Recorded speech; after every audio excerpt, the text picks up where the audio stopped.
Welcome to the 5 for 2 podcast with me, your host Adele, where we say no to careers where you're trading 5 days of misery for 2 days of fun. A place we discuss all things career, confidence, and money moves. I want to motivate, teach, and empower ambitious women to achieve more, earn more, feel more confident, and enjoy the work they do. It's all about believing you can have everything you want in your career and then going and getting it. So if you're ready, let's get into it.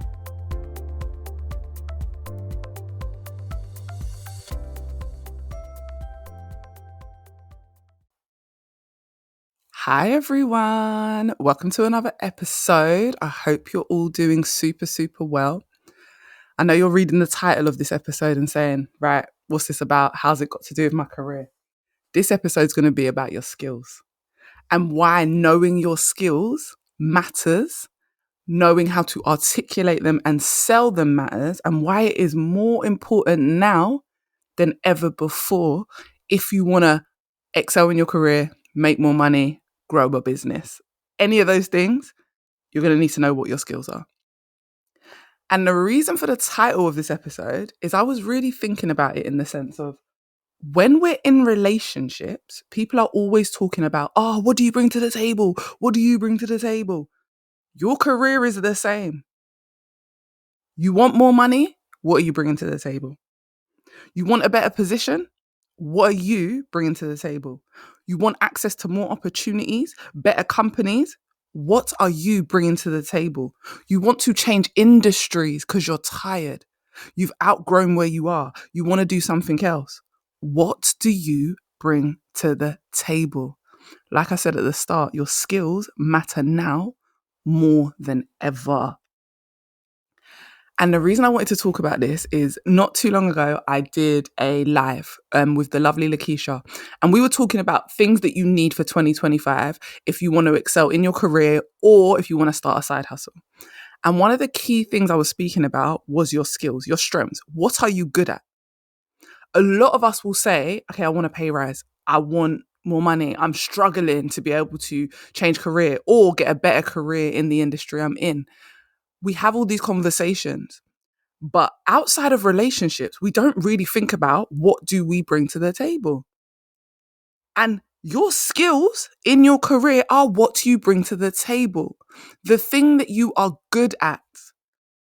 And anyone who's listening who's like, I'm not good at anything or feels like they're not good at anything, that is why you will always doubt yourself. You will always doubt yourself when you don't think you have anything to offer. You will always doubt yourself when you don't think you bring anything to the table.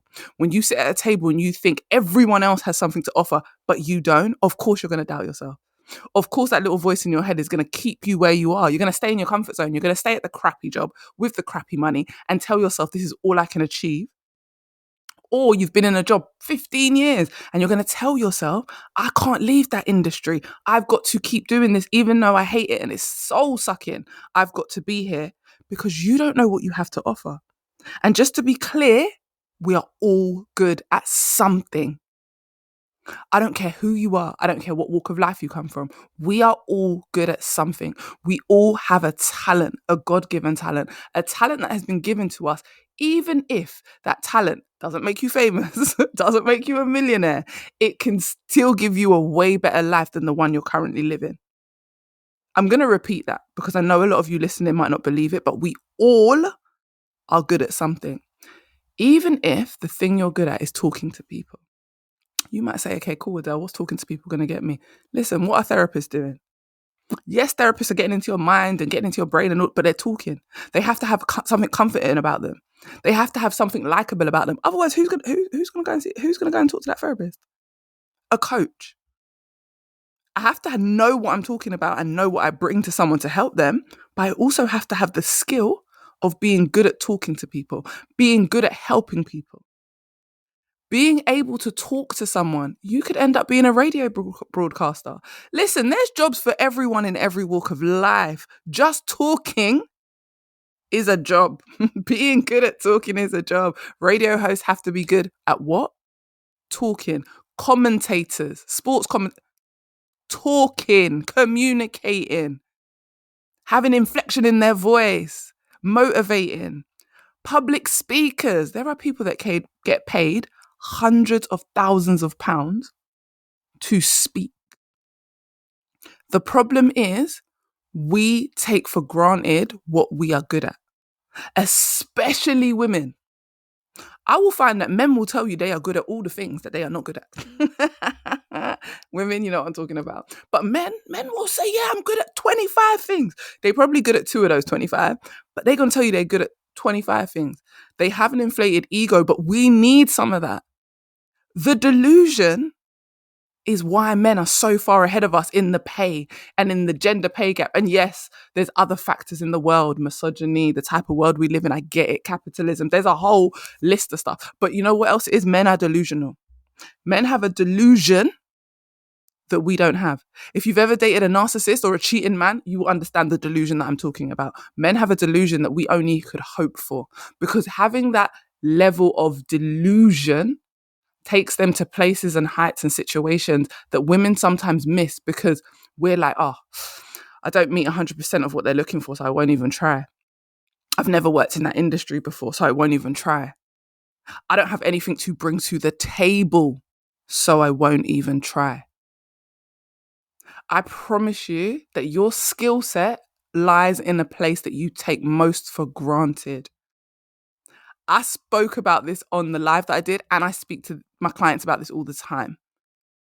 I did not know that I had a skill of helping people write CVs and smash interviews and make a lot of money, like, and negotiate salaries. I didn't know that was my skill. I thought everyone could write CVs the way I wrote CVs. I thought that everyone could look at a job description and know exactly what to put in a CV to get themselves shortlisted. I just thought that everyone could do that because it was easy for me. Why? Because eventually I realized that was my God-given talent. That was my talent. That's what I'm supposed to be able to do. I can look at any job description in any industry, and maybe not any industry, because I've never worked with a scientist before. Anyway, I'm not going to go off on a tangent, but any industry. I work with women in all industries. I mean, I've worked with people in computing, engineering, hospitality, retail, HR, childcare, education. The list goes on, marketing. The list goes on and on and on. But I can look at any CV, any job description, look at the CV and be like, oh, you need to change this, and help that person start getting shortlisted. Why? That's my talent. And then there'll be people around me that are like, oh, it's so bad that I'm not able to do that. Why is it bad that you're not able to do that? Your talent is something else. Because I promise you, there are some of my friends, people I know, that they will look at math problems and other things and just be able to move the pieces around and be like, oh, this is the answer. And I'm like, how? Why? That's not my talent. But I'm also not worried that that's not my talent. I'm not trying to be talented at what I'm not supposed to be talented at. I have been blessed with a talent, and I have now learned to use that talent and monetize that talent. However, I didn't identify it early on. It wasn't one of the things I identified as being one of my skills. I didn't identify CV writing as one of my skills. I genuinely didn't. That was a skill that took me longer to realize was a skill because it comes easy to me. So if you are listening to this right now and you're thinking, how do I figure out what I'm good at? Because I don't think I'm good at anything. It's the thing that comes most easy to you. It's the thing that you're not even thinking about. It's the thing that you're not paying attention to. You just do it. My family used to always come to me to help them do their CVs, and they would get jobs. I've helped people change industry way before I was ever a coach. I've helped friends with interviews so they could land the job. I've always been networking without realizing and connecting people to other people to get jobs. I was always doing this, but it was just something I did. It wasn't something I thought of as a skill or anything that I was going to use in the future. It was just something that I could do.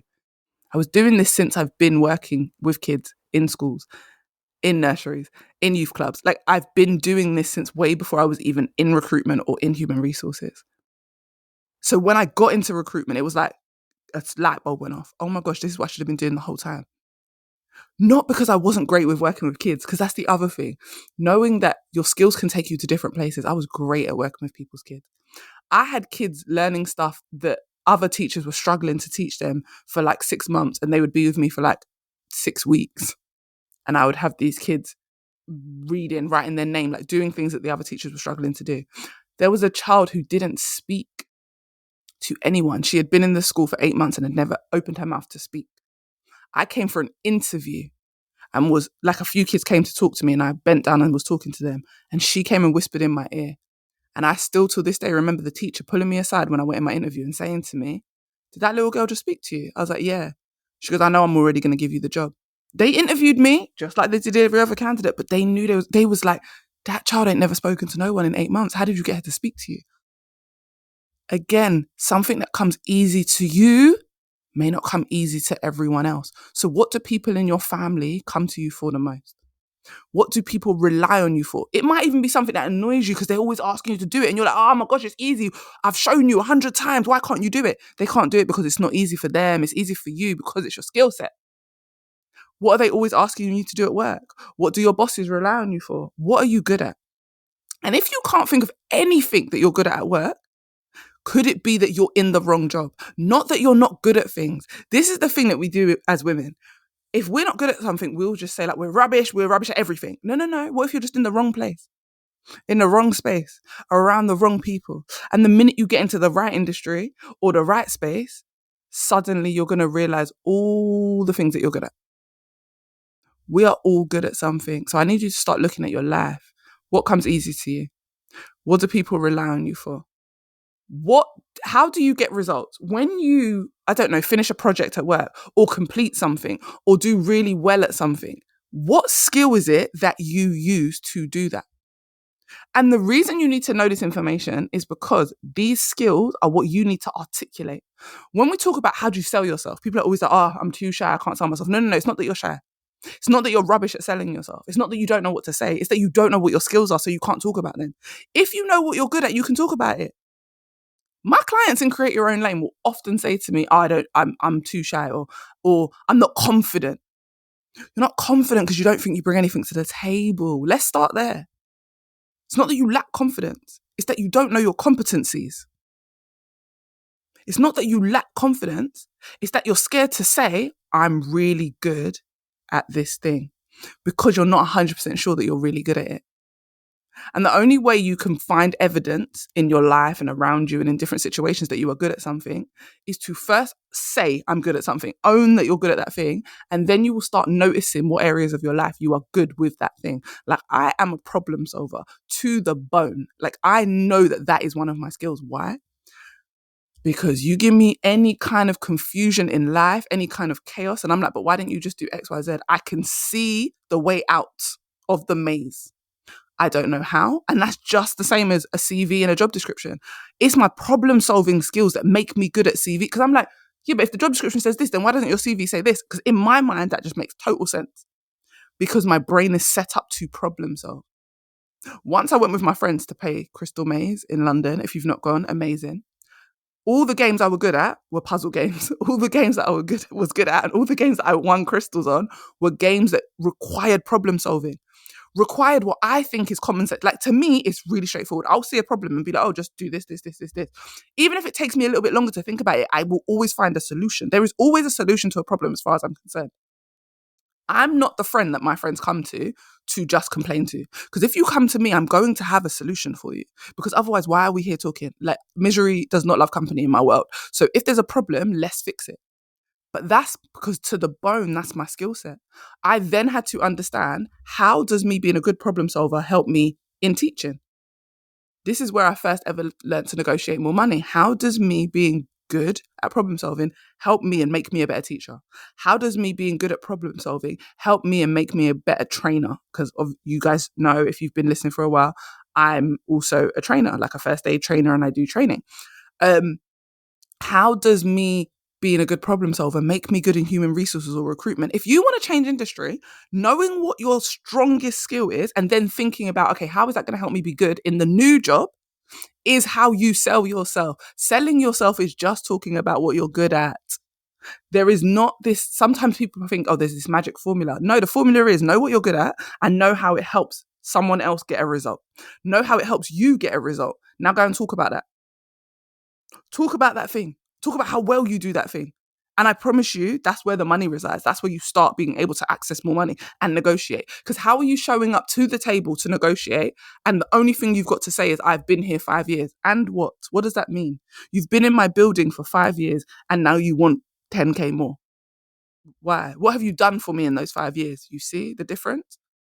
The people that are getting the 10, the 20, the 30K pay rises, they know in those 5 years what skill they have used to make that company money. They can articulate it because they're just talking about what they're good at. They're like, oh yeah, I've achieved this in this project. Like I'm really good at X, Y, Z. I've been able to help you guys do X, Y, Z. I've been able to help you guys increase revenue, save money because I was good at X, Y, Z. They know what they're good at and they know what they bring to the table. Any of you that are in relationships and you're like, listen, I don't want a man if he's not bringing anything to the table because I bring X, Y, Z. That's what you should be doing in your career. So if you know what you bring in personal life, if you know what you bring in relationships, if you know what you bring in friendships to the table, then I need you to apply that same logic to your career. What are you bringing to the table? There is always something. It is your job to identify it. Working on this part of the puzzle when it comes to your career is everything. This is what I work with my clients on because once they deep down know what their skills are and they believe it and they truly can tell me like 20 different examples of how they've used that skill, oh my gosh, that is when they start to win in their career. That is when the career change comes really easily. And it looks easy from the outside, but people don't know how much work we've done at the beginning. That is when the money comes. That is when you see me post, oh, my client just got a 60K pay rise. Because I'll tell you why. The client was already working and being underpaid. But they was underpaid because they were not able to articulate the skill that they were good at. You do not need to know 20 skills that you are good at. You need to know one skill and then talk about it. Someone asked me, what other skills should I gain? Like, what should I upskill in 2025? What should I learn? And I was like, before you run to learn something new, can you sell what you already are good at? Because if you cannot sell what you're already good at, guess what? You're going to go and get 10 more qualifications, 10 more skills, 10 more certifications that you still can't sell. How many people do you know that have got 2 degrees and are underpaid? Because I know many of them are my clients. I've worked with many a woman that has a degree, a master's degree, and is earning way less than me. A woman who's in an industry that she has no degree in. That's insane to me. Because I promise you, if someone added a degree to me, guys, you wouldn't see me for dust. Because I'm already talking about let's negotiate full-time money for part-time hours. Can you imagine if I also had a degree? Listen, sometimes I think it's good that I don't because I would be too much. I would be over the top. Some of you are sitting on these massive qualifications and you just don't know how to use them along with the experience that you've got. Why? Because you don't believe you bring anything to the table. I've said this before on a podcast, but a few years ago, a lawyer that I worked with, she said to me she thought her law degree, please understand, I'm from a Caribbean background. Lawyer, doctor, accountant, these are the jobs that your parents wanted you to do. There was no other jobs. Okay. So when I wanted to go into teaching, it was like, what? Are you a lawyer? Are you a doctor? That's the only time they're proud of you. Now listen, times change. My mom's very proud of me. I'm not saying that, but I'm saying if I had one of those jobs, she would have been bragging to the whole entire world, the universe. Okay. My daughter's a doctor. My daughter's a lawyer. This woman said to me, she's a lawyer. Oh, but it's not a big deal. I said, pardon you? You got a law degree and it's not a big deal. You got a master's. It's not a big deal. She goes, no, because everyone in my class passed. I said, wow. I said, do you see how your environment can influence your mindset? I said, do you think everyone in the world is a lawyer? Do you think everyone in the world is able to pass the bar, for instance, or the equivalent of what it is here? Like, do you think everyone can do these things?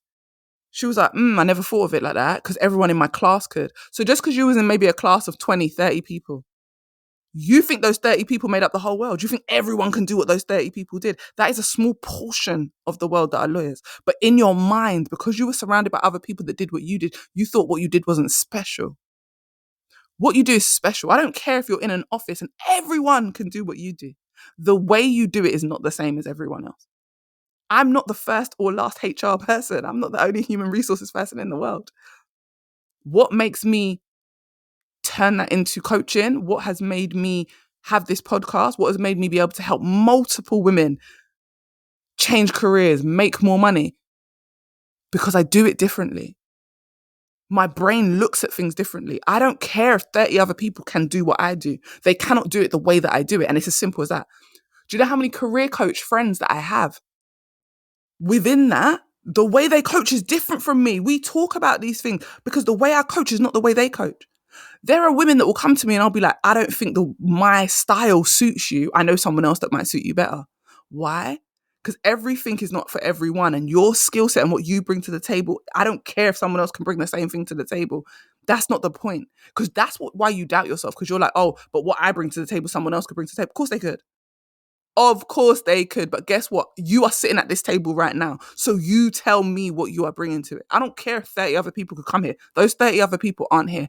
Have you ever heard the saying, yeah? If the opportunity presents itself, if you wasn't capable, it wouldn't have presented itself.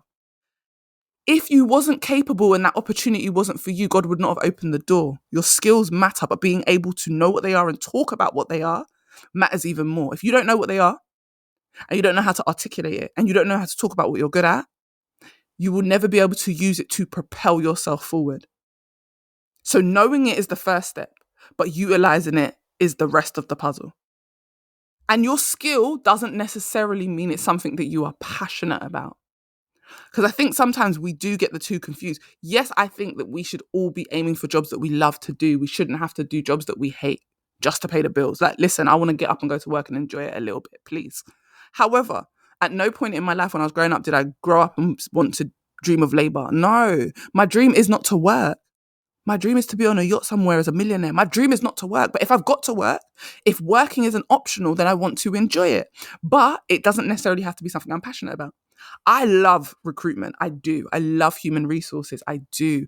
I love being able to support people. I love getting the results because I'm a results person, because I'm a problem solver. I like results. So I like being able to help people get jobs. In recruitment, that feeds that. In my career coaching, it feeds that.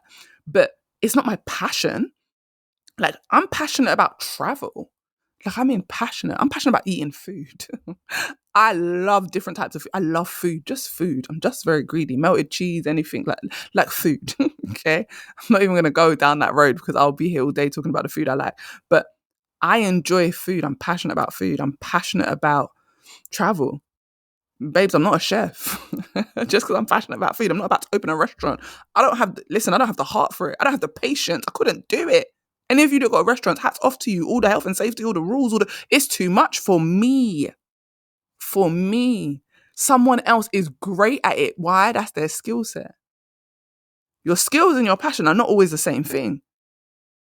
I love travel. Do you know how good I am at finding a good deal, a good 5-star hotel, but at a good price? Because I don't be paying full price. You lot be seeing me traveling to some of the nicest places. Listen, I'm going to find a way. I'm going to find a discount.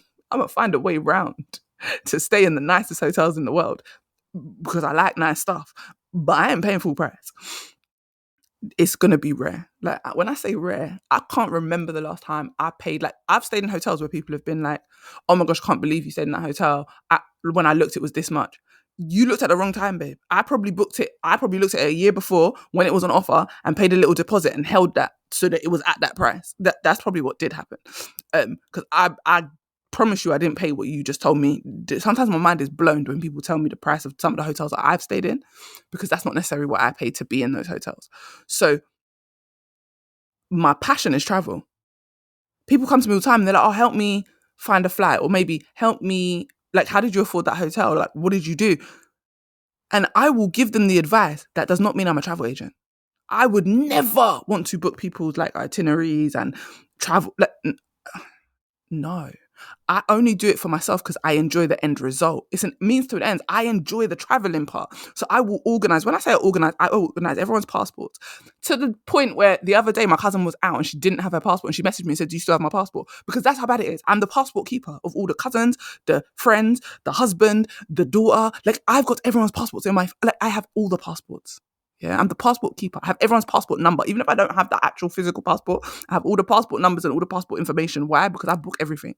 I book all the activities that we're going to do. I find the best location so we can go to water parks and do whatever else and go and eat good food. Why? Because I'm passionate about it. But I would never make that my job, because that's not where my skills lie. It's not necessarily easy for me to book all this stuff, but I enjoy doing it because it solves a problem. Back to my skill. The problem that it solves is that I want to travel and I want all you lot to come with me, but you lot take ages to figure out the stuff, so just give it to me and I'll do it for you. Do you see? It's not something I'm passionate about. What you do in life and what you make a lot of money from doesn't have to be the thing you're passionate about. Listen, if you get to make a lot of money from the thing you're passionate about, that is a bonus. I think that is an amazing thing when people say to me, The thing I'm passionate about food and I'm a private chef. Oh my gosh. Listen, chef's kiss. Like 10-10. For me, the thing I'm passionate about is living a really good life. And a good life for me might not be what a good life is for you, but the thing I'm passionate about is living a good life. And a good life for me means I need to make a certain amount of money. So I'm passionate about making money. I'm passionate about making money so I can travel. I can help my mother. I can take care of my daughter and that I don't have to worry about paying bills. I remember the first time I ever paid off debt. Oh my gosh, I don't think I could have been happy. Like, I was so happy. Like, I wanted to cry. The feeling felt so good because I had some debt from a car that I got when I was younger and I paid off every penny. Do you know how good that felt? And I paid off every penny and it wasn't hard because I still had a really good job and I was making good money and I was still traveling. I was still in like 2-3 countries that year and was able to pay off debt. I'm passionate about money because money helps me live the life I want to live. Sometimes you don't need a dream job. You need a dream life. Like, what life are you trying to build for yourself? I'm trying to build a life of ease. I'm trying to build a life where the money means I have more options. My mum got sick recently while traveling, really sick and needed care. And I'm so happy that this is a point in my life where there was money in the bank. There was money that could be used. Do you know how different it is also, like, even if there wasn't money in the bank, do you know how different it is when you can say, listen, I remember when credit cards was giving me like 3 figures, like £500 or 4 figures, £1,000. The first time I saw a credit card give me a limit, that means I could have bought a car and still have change. When you access credit that gives you 5 figures, like, I can't imagine millionaires, their credit is probably like 7 figures on their credit cards. I don't know. But when I first ever was able to access high 5 figures on a credit card, I was like, oh, life is different now. If something really bad was to happen, I have that. And don't get me wrong, I'm not an advocate for debt. So before anyone says anything, I'm not an advocate for creating more debt in your life. I'm not. Um, I have a credit card or I have credit cards in case of an emergency. But something someone said to me a long time ago that's always stuck with me was that if you can't pay that amount back on your credit card twice from your savings, so in theory, if you don't have that money doubled in your savings, so if I need to spend 1,000 on something and I don't have 2,000 in my savings, I shouldn't do it. And I live by that till this day. So if there's debt on my credit card, it's because I got double that in my savings. So I'm not worried because if anything ever have to happen, I just draw it out and pay it off. So I don't believe in debt. Like, people shouldn't live in debt. You shouldn't live on credit. I don't believe in that. But I do believe in options and having options, creating options. If I had not negotiated in my life, I wouldn't have those options. I wouldn't have been able to help my mum or and my mum made some good choices too in her life. My mum wasn't great with money. Love you, mum, but you know you're not. However, she was very good at like doing private pensions and putting money in different places and having bonds. She didn't even really know what a bond was. So she never taught me what a bond was, but the woman had a bond, which I never knew about. But then she was like, yeah, I did this thing one time and I don't really know. And I was laughing because I was like, mum, that's a bond. You had a bond. So my mum was able to set herself up for later in life. However, my mother knows that she is not good with her money. When certain things, she gave it to me and said to me, do what you need to do, invest it, do what you need to do. Make sure that I've got money for later in my life. Make sure that I'm good. And thank God she did. And thank God that money wasn't needed for anything else because I had negotiated good salaries at work so I could make more money and add to the pot, not take away from the pot. Listen, if I've got to get up every day and go to these people's work when I don't want to, if I've even got to get up 2 days a week, 3 days a week, you lot might think, oh, you work part-time, it's not a big deal. It doesn't matter. I still got to wake up and go to other people's jobs. On days when I don't want to wake up, on days when it's cold and I don't want to get out of my bed and I still have to. Listen, if I'm doing that, it needs to be able to give me the life that I want to live. So stop worrying about whether you're super passionate about something and start thinking about, do I have the skill set? What are my skills? What can make me this money that I'm trying to get to? What can give me this life that I'm trying to create? One of my friends always said to me she wanted to open an orphanage. She's always wanted to, from the day I met her, that's what she's always talks about. I'm going to open an orphanage, I'm going to open an orphanage, I'm going to open an orphanage. Her job needed to create that for her. She decided to own a business because the job wasn't for her, but that business had to create that for her. She loved doing her business. Like, she loved it, but it wasn't necessarily something she was passionate about. She was passionate about opening the orphanage. So she did a job that she enjoyed that helped her live her passion. Your passion does not need to be your job. Your job needs to be something you're good at. Your career needs to be something you're good at. Your business, hopefully it's something you're good at. And if it's not, I hope you've hired people that are good at it. For me, My passion is making money. I don't care. I'm not gonna sit here. Guys can say people can say anything they want, like, oh, that's not a good I don't care. I don't care what you think. For me, my passion is traveling, food, all these things, but they all require money. Unfortunately, we live in a world where nice things require money. So that's what I'm passionate about. And if my job can give me that, so if my job can give me enough annual leave that I can travel, enough money that I can afford the travel that I like, not that you like, that I like to go on. If that job can help me help my mum and give her money every month, not because she asked, but because I can, and because she deserves it for everything she's done for me, then I love that job. Do you see how the job becomes a means to an end? I love my job because it provides the life that I want. The minute my job doesn't provide the life that I want, I don't love it anymore. You can keep it. You can keep the job that doesn't provide the life that I want. The reason a lot of you are frustrated currently in your careers is because it doesn't give you the life that you want. You spend all your time at work and you're not living the life that you want, or you hate your job so much and you're not living the life that you want. I remember when there was a job that I actually didn't like that much, but because it helped me live the life I want, I tricked myself into believing that I liked the job. I stayed at the job almost 2 years. Not because I liked the job, but the job gave me exactly what I wanted in life. And it wasn't until that job started to burn me out and I realized that now you're leaking into my personal life. Now you're leaking into my personal time. Now you're stressing me out when I'm not even at work. Then I knew I needed to remove myself. But like I said, the money they was paying me, very, very good. It helped me to, I was traveling. That's when I started traveling 6 times a year, bought a brand new car. Like I was living the life I wanted to live, help my mum pay off my debt. Like I was doing all the things that I wanted to do. And it's not about loving money. It's about having options because of that money. Being able to pay my mum's medical bills in another country and not be stressed that when those were paid that my bills wouldn't be paid. Knowing that even though that money got spent, there was still money. Like there was no stress. Years ago, that wouldn't have been my life. So understanding that is when you realize that the job can be a job. And it's a good job when it helps you live the life you want. It's a good job when it doesn't burn you out and stress you out. It is a good job when you have everything in life that you have been trying to build. But you only get that job when you understand what your skills are. You will always be chasing the next opportunity or the next job and feeling disappointed that you don't achieve it because you don't know your skills. So again, I'm starting at the beginning. What do you bring to the table in terms of your career? If you're thinking of starting a business, what are you going to be able to bring to the table? Like like I said to you, problem solving, my skill. I could show up online and be like, I can help you problem solve your career. That's not how I talk about it. I'm gonna be like to you, I can help you rewrite your CV so you can land an interview. I can help you through your interview so you can land the job. I can help you negotiate an extra 10, 20K on your salary. Because that's the problems that I'm solving. I know how my skill set can help someone get a result or help myself get a result. Start there. How can you, what skills do you use to help yourself get a result? What skills have you used to get the results that you've gotten in your life? What skills do you use to be a great parent? What skills do you use to be a great friend, great wife, great girlfriend? What skills do you use in your family that keep the family together? What is everyone coming to you for? I want you to really think about what you bring to the table in terms of your skills. Once you've identified the skills, and like I said, it doesn't have to be hundreds, it could be one skill, one strong skill. I talked about one of my skills. I think I have more than one skill. I was about to say way more, but I was like, that's a bit of an exaggeration, Adele. But I do have way more skills than just one. But that one skill is where I can start.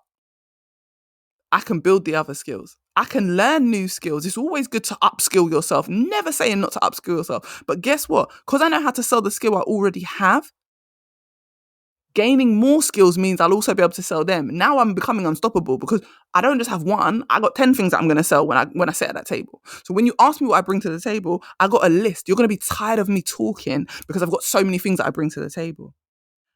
And I want you to understand there was a time when I didn't know what I brought to the table. So anyone listening to this, I don't want you to think, oh, it was easy for you. Absolutely not. There was a time when I didn't know what I brought to the table. So I was underpaid and overworked. When I first got into recruitment and then got to being in HR, I remember saying, oh, everyone else is qualified. They got degrees. I don't. So I felt inferior. I felt stupid. So even though I knew I was underpaid, I was like, I'm lucky to even be here. I'm lucky that they even gave me a seat. Until I realized one day, no, you gave me a seat because of what I'm good at. You've currently got your job because of what you're good at. They gave you a seat at the table because you are good at something. You just haven't realized it. So you think someone's doing you a favor. They're doing themselves a favor. Your company, your boss, they're doing themselves a favor by having someone who's sitting at the table who is great at their job who doesn't know it. So then they can underpay you. You got a seat at the table because you are great at something. Stop letting other people use your greatness. It's time for you to identify what that greatness is and use it to your own advantage. That's where I'm going to end it. I hope that sits with someone and resonates with someone. I hope that that gets someone 25k pay rise this year. I hope that that gets someone access to a new industry this year. I hope that that gets someone access to every opportunity that they want. If this helps one person, I'm happy. Anyway, guys, if you want to work with me, you know how to get to me. Reach out. Book a call with me. Let's see if working together is a good idea. What are your goals this year? Do you need someone to support you to get there? Create your own lane. The doors are open. I'm taking new clients. If you need support and you want to know more about it, please head over to my website. There's a link there where you can book yourself a free consultation call. Let's talk about it. And I'll see you in the next episode. Enjoy the rest of your day, guys. I hope this episode gave you exactly what you needed and motivated you to confidently take steps towards your next career move. If you enjoyed it, screenshot and share it on your socials, tag me on Instagram, and come join my community of amazing women working on leveling up their confidence and career. Thanks for listening, and see you next time.